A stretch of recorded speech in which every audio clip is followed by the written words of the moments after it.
নমস্কার, আশা করি ভালো আছেন। সর্বদা স্বতঃস্ফূর্ত থাকার চেষ্টা করবেন।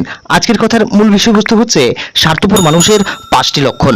হ্যাঁ বন্ধু, আজকের কথার মূল বিষয়বস্তু হচ্ছে স্বার্থপর মানুষের 5টি লক্ষণ। চলুন শুরু করি। 1 নম্বরে, স্বার্থপর মানুষেরা নিজের অনুভূতি নিয়ে ব্যস্ত থাকে। অন্যের অনুভূতির কথা এরা কখনোই ভাবে না। 2 নম্বরে, স্বার্থপর মানুষেরা কেবল নিজের চাহিদার প্রাধান্য দিয়ে থাকে। অন্যদের কি চাই বা অন্যদের কি দরকার আছে সেগুলো নিয়ে এরা কখনোই ভাবেন না। 3 নম্বরে, স্বার্থপর মানুষেরা সর্বদা নিজেকে শ্রেষ্ঠ বলে মনে করেন এবং তাদের মধ্যে নিজের ভুল স্বীকার করবার প্রবণতা খুব কম হয়ে থাকে। 4 নম্বরে, স্বার্থপর মানুষেরা বা স্বার্থপর ব্যক্তিগণের মধ্যে কৃতজ্ঞতাবোধ খুব কম হয়ে থাকে। অন্যের কাছ থেকে সুবিধা আদায় করবার জন্যই এরা পারদর্শী হয়ে থাকেন বা সুবিধা আদায় করবার সুযোগে এরা থেকে থাকেন।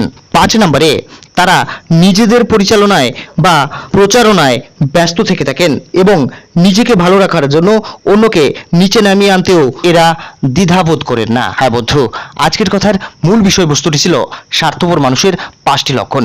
যদি আমার কথাগুলো আপনাদের ভালো লেগে থাকে তাহলে আমার চ্যানেলটিকে আপনারা লাইক করবেন, শেয়ার করবেন, অবশ্যই সাবস্ক্রাইব করে নোটিফিকেশন বেল আইকন অন করে দেবেন পরবর্তী ভিডিও নোটিফিকেশন পাওয়ার জন্য। ইউটিউব প্ল্যাটফর্ম বাদে যদি আমাকে আপনারা অন্য কোনো প্ল্যাটফর্মে দেখতে চান তাহলে আমার ফেসবুক পেজ শিবাজ মোটিভেশনকে লাইক করবেন, ফলো করবেন, অবশ্যই শেয়ার করে অন্যদেরকে দেখার সুযোগ করে দেবেন। ধন্যবাদ, নমস্কার।